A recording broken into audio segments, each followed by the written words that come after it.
ఓం నమ శివాయ నమ. ఓం శ్రీ మాత్రే నమ. ఓం పరబ్రహ్మ పరమాత్మ నమ. జగత్తుత్తే సతీ ఫలయ బ్రహ్మ హరియరాయ త్రిగుణాత్మే సర్వగవతిగామి దర్శ దర్శ దత్తాత్రేయ నింసంతిని సిద్ధి కురు కురు కురు స్వహ. కుర్రో కుర్రు కొండ దేవత అంబ పలుకు, జగతంబ పలుకు, సమ్మక్క పలుకు, సారలమ్మ పలుకు, వనదేవత పలుకు. జాయ్ కొండ దేవతాయ నమ. ఓం సమ్మక్కాయ నమ. ఓం సారలమ్మాయ నమ. ప్రజలందరికీ నమస్కారము. 2026 ఆగస్టు నెల ఈ 12 రాసులకి స్థితిగతులు ఎలాగుండాయి, వాళ్ళ యోగ నక్షత్రం ఎలాగుంది, వాళ్ళు చేయాల్సిన కార్యక్రమాలు ఎలాగుండాయి. మరి చాలామందికి అదృష్ట యోగం, ధనప్రాప్తి యోగంలో అన్నీ వస్తుంటారు. చాలామంది మరి జాతక బలం తెలుసుకోవాలనుకుంటే వాళ్ళ జన్మ లగ్నం అంటే వాళ్ళ పుట్టిన తారీఖు తెలియదు. చాలామందికి నా పేరు ఇదండి, ఈ పేరులోనే నేను చేస్తాను, ఈ పేరులోనే నేను రాశిఫలం చూసుకుంటున్నాను, మరి అది ఎంత కరెక్ట్ కాదా, లేకపోతే జన్మ లగ్నమే చూసుకోవాలా అనేది చాలామందికి ఒక సందేహం. మెయిన్గా మనిషికి జన్మనాభం అనేది ఉంటే డేట్ ఆఫ్ బర్త్ అవన్నీ ఉన్నాయనుకోండి, మనం ఆ డేట్ ఆఫ్ బర్త్ ప్రకారంగా రాశి ఫలాన్ని అనేది మనం కంటిన్యూ చేసుకుంటూ పోవాలి. లేదు మనకి అది లేనప్పుడు వాళ్ళ నామదశ అనగా పేరు, వాళ్ళ పేరును బట్టి ఏ రాశి వస్తుంది, ఏ నక్షత్రం వస్తుంది అనేది దాన్ని పట్టుకొని దాన్ని ఎలాగ చేయాలి, ఎలాగ పూజా కార్యక్రమాలు చేయాలి, దాంతో ఎలా చూసుకోవాలి అనేది, ఆ నక్షత్ర గడియలు బలం ఏమిటి, మళ్ళీ వాళ్ళకి ఉండాల్సిన కుండలి యోగం ఎంతవరకు వచ్చింది, వాళ్ళకి జన్మయోగం ఎంతవరకు వచ్చింది, స్థానయోగం ఎంతవరకు వచ్చింది అనేది మెయిన్గా తెలుసుకోవాల్సిన విషయము. మరి ఈ 12 రాసులకి ఎలాంటి గ్రహాలు, సందేహాలు, డౌటు, ఏ సందేహం ఉన్నా కూడా తప్పకుండా ఈ కింద ఉండాల్సిన నెంబర్కి మాకు సంప్రదించండి. కాబట్టి ఈ 12 రాసుల్లో ఉండవలసిన వాళ్ళు ముఖ్యంగా మరి కొంతమందికి లగ్నాన్ని పెట్టుకొని వెళ్ళిపోతుంటారు. లగ్నం అంటే వాళ్ళు పుట్టిన సమయం, ఆ సమయంలో ఒక లగ్నం వస్తుంది, ఆ లగ్నాన్ని పెట్టి దానినే చూసుకుంటూ పోతుంటారు. కానీ లగ్నంతో పాటు రాశి బలం చాలా గొప్పది. రాశి బలము, లగ్న బలము, ఈ రెండింటిని మనం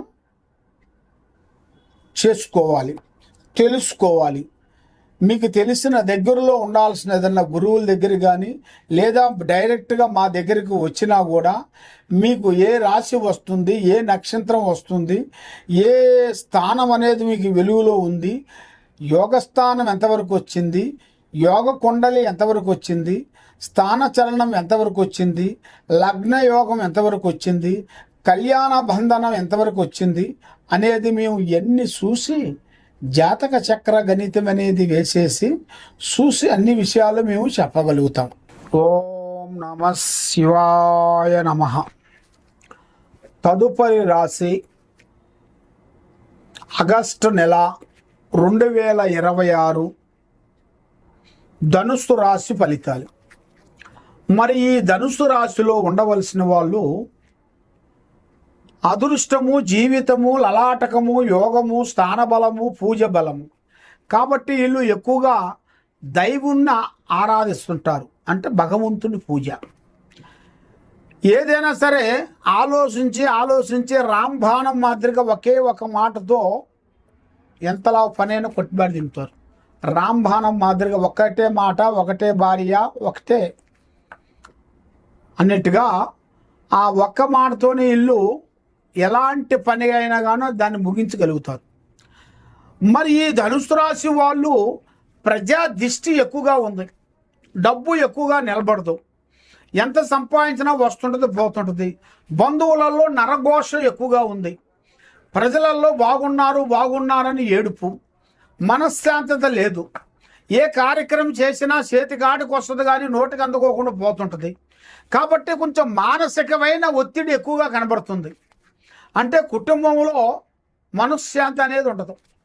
పిల్లలకు కానీ, అన్నదమ్ములకు కానీ, భార్యాభర్తలకు కానీ మానసికమైన ఒత్తిడి, లేనిపోయిన సమస్య, చేతికాడుకు వచ్చినవి కొన్ని భంగమైపోతుంటాయి. మరి ఏ కార్యక్రమం చేసినా ఎదుటివాడికి, వీడు ఏ పని చేసినా ఎదుటివాడికి సక్సెస్ అవుతుంది, కానీ ఎదుటివాడి నుంచి వీళ్ళకి ఏ పని సక్సెస్ కాదు. వీళ్ళ దగ్గర భోజనం తిని చాయ్ తాగి ప్రశాంతంగా తినిపోయిన వాళ్ళు కుబేరులు అయిపోయారు. కాబట్టి వీళ్ళ డైరెక్షన్ ఏరే వాళ్ళకి సెట్ అవుతుంది, కానీ ఏరే వాళ్ళ డైరెక్షన్ వీళ్ళకి సెట్ కాదు.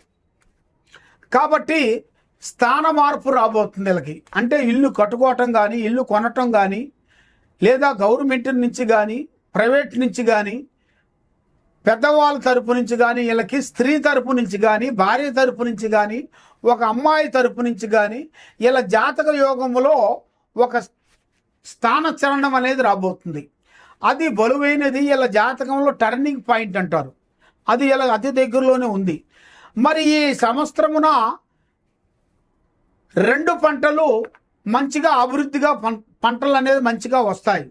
మరి ఆ పంటలో కూడా కొంత జాగ్రత్తగా మీరు పడాలి. ఎక్కడెక్కడో కొన్ని కవులు తీసుకుంటారు. ఆ కవులను తీసుకోవటం అంటే, ఆ కవులు తీసుకొని మీరు ఏం చేస్తారంటే ఎదుటి మనిషికి ఏరే వాళ్ళకి ఇచ్చేస్తుంటారు, నీకెంత నీకెంత నీకెంత అని. కాబట్టి మీరు చేసే తప్పు అదే. మీరు కవులుగా తీసుకున్నప్పుడు అది మీరే దగ్గరుండి మీరే చెయ్యాలి.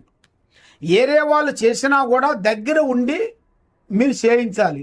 అది ఏరే వాళ్ళకి ఇచ్చారనుకోండి, దాంట్లో ఎన్నో నష్టాలు రాబోతున్నాయి. దానివల్ల మీకు ఎన్నో సికాకులు వస్తాయి, గొడవలు వస్తాయి, పోలీస్ స్టేషన్ వస్తుంది, కోర్టు చుట్టూ తిరగాల్సి వస్తుంది. కానీ అలాంటి తప్పులు చేయొద్దండి.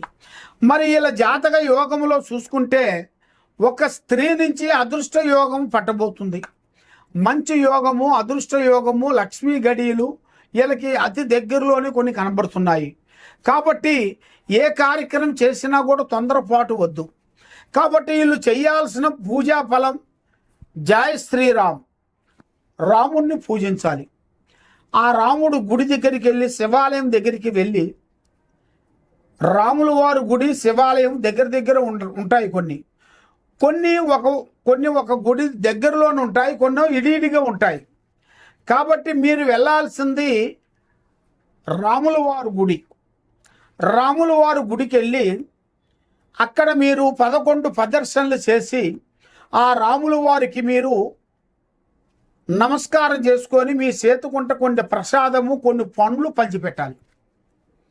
ఆ విధంగా మీరు పంచిపెట్టినట్టుకైతే అష్టాశ్వర్యాలు, భాగ్యభోగాలు, మనశ్శాంతి మీకు వర్ధిల్లుతాయి. ఓం నమః శివాయ నమః. ఓం నమః శివాయ. ఆ విధంగా మరి ఎక్కడెక్కడో వెళ్ళి జ్యోతిష్యుని చెప్పించుకొని నిరాశ చెంది బాధపడుతూ ఎన్నో పూజలు చేసినా, ఎన్ని గుళ్ళకి వెళ్ళినా, ఎక్కడికి పోయినా ఏ పని కాకోకుండా, మనశ్శాంతి లేకోకుండా మీకు ఉండదు. కాబట్టి మరి మీకు ఎలాంటి సందేహాలున్నా, మీ ఇంట్లో ఏముంది, మీ ఒంట్లో ఏముంది, మీ పిల్లల మీద ఏముంది, మీరు చేసే పిల్లల చదువులో ఎలాగుంది, మీరు చేసే ఉద్యోగంలో ఎలాగుంది, మరి మీకు ఎలాంటి సమస్యలు అనేది ఎదురవుతున్నాయి, మరి మీకు ఎలాంటి గ్రహాలు మీకు ఎదురవుతున్నాయి అనేది మీరు తెలుసుకోవాలనుకుంటే, మరి ముఖ్యంగా మేము అమ్మవారు పూజా బలం చేసి మాఘశుద్ధ పౌర్ణమి రోజున మేము ఈ వేరులు అక్కడ అమ్మవారు పూజా బలం చేసేసి అక్కడ మేము ఈ వేరుని తీసి భూమిలో నుంచి తీస్తాం. ఆ ఈ చెట్టు కాడికి వెళ్ళి పసుపు కుంకుమ వేసి అక్కడ కొన్ని కోళ్ళు, ఏటపోతులు కోసి అమ్మవారు పూజా బలం చేసి ఈ వేరుని మేము తీస్తాం. అది అమావాస రోజున, ఆదివారము అమావాస సూర్యగ్రహణ టయాలలో మేము ఈ వేరుని తీసి పూజా బలం చేసి తీసుకొని వస్తాం. ఈ వేరు ఏమిటంటే నరఘోష, నరదిష్టి, ప్రజాదిష్టి లేకోకుండా సభకట్టు వేరు. ఈ వేరు ఆరోగ్యం కానీ, కుటుంబంలో సమస్యలు కానీ, భార్యాభర్తల సమస్యలు కానీ, పిల్లల చదువులు కానీ, కుటుంబంలో మనశ్శాంతి లేకోకుండా ఉండటం కానీ, కళ్యాణాలు దగ్గరకు వచ్చి దూరం కావటం కానీ, మరి వాళ్ళు విదేశాల ప్రయాణంలో బ్రేక్ కావటం కానీ, కుటుంబంలో సమస్యలతో సతమతం అయిన వాళ్ళందరికీ, మరి ప్రమోషన్ రాకోకుండా ఇబ్బంది పడే వాళ్ళకి, ఎలాంటి సందేహాలు ఉన్నా, ఎలాంటి సమస్యలు ఉన్నా కూడా ఈ వేరుని మేము పూజా బలం చేసి ఇస్తుంటాం. అంటే ఈ వేరు మేము ఎవరికైనా సరే ఫ్రీగా ఇస్తాం. కాబట్టి ఇది మీరు తీసుకోవాలనుకుంటే శ్రీ సమ్మక్క సారక్క మహాశక్తి పీఠం, దిల్సుఖ్ నగరు, సాయిబాబా గుడి ఎదురుగా మేము ఇక్కడ పీఠం పెట్టాం. ఇక్కడ మీరు వచ్చినట్టుకైతే ఈ అమ్మవారు వస్తువు వేరుని మీకు అందజేస్తాము. మరి మీరు ఎక్కడెక్కడో నుంచి మీరు ఉండి వేరే ఊర్లో ఉన్నారనుకోండి, వేరే స్టేట్లో ఉన్నా కూడా మీరు తప్పకుండా ఫోన్ చేసి మాకు గురువుగారు మాకు ఈ వేరు కావాలండి అంటే మేము మీకు కొరియర్ ద్వారాగా మేము పంపించగలుగుతాం. తప్పకుండా మమ్మల్ని సంప్రదించినట్టుకైతే మరి మీ కుటుంబాన్ని బట్టి, మీ యోగాన్ని బట్టి, మీ మీద ఎవరు చేస్తున్నారు, శాతపడి కానీ, చెల్లంగి కానీ, బాణావతి కానీ, మరి మీ కుటుంబంలో ఎలాంటి గ్రహాలు కానీ, దెయ్యాలు కానీ, భూతాలు కానీ ఎలాంటి సమస్యలు ఉన్నా కూడా దానికి మేము పరిష్కారం చేసి దాన్ని 11 రోజుల్లో మీకు పూజా బంధన చేసి మేము శాంతి చేయగలుగుతాం. తప్పకుండా మమ్మల్ని సంప్రదించండి.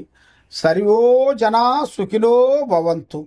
ఓం నమః శివాయ నమః.